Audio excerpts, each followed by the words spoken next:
In the 9th century, ancestors of the present-day Sioux occupied northwestern Wisconsin.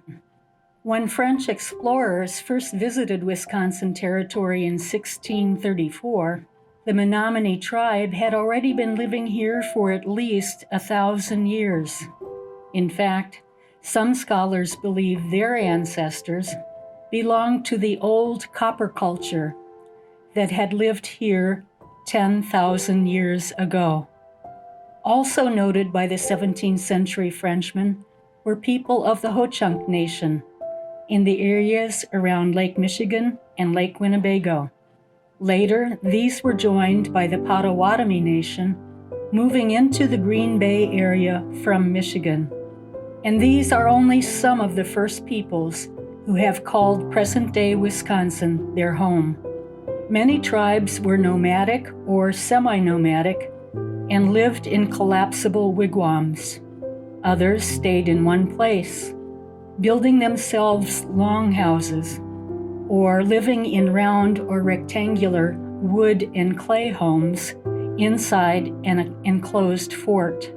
In 2005, the Wisconsin State archaeologist inspected our land on the ledge in connection with the state's intent to expand Highway 23. Not only did he find the remains of a 19th century white settler's cabin, complete with broken window glass specific to the era, but he also found evidence of an earlier Indian longhouse built to accommodate several families.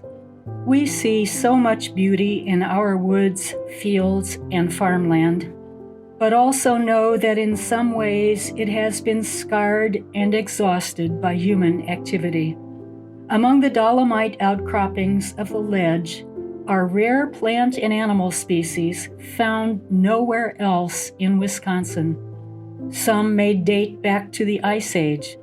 A land survey done 22 years ago revealed 4 native red cedar trees growing on our part of the ledge, the only conifer native to the escarpment.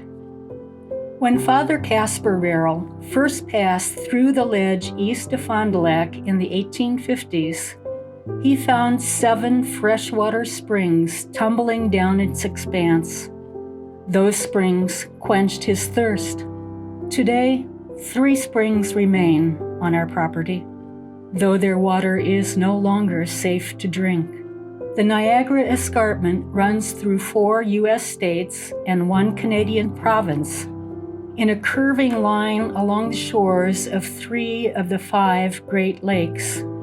Heavy development has happened all along the U.S. side of this great ledge.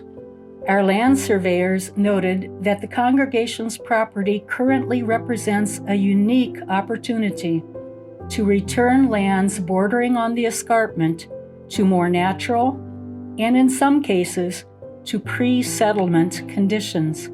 When our property was part of a vast wilderness sustaining native populations across centuries, no one person or group owned it, because everyone owned it. We, Sisters of St. Agnes, like to think that committing our land to the Glacial Lake Conservancy is a way of recognizing the native peoples who were its original caretakers and returning that land once again to everyone.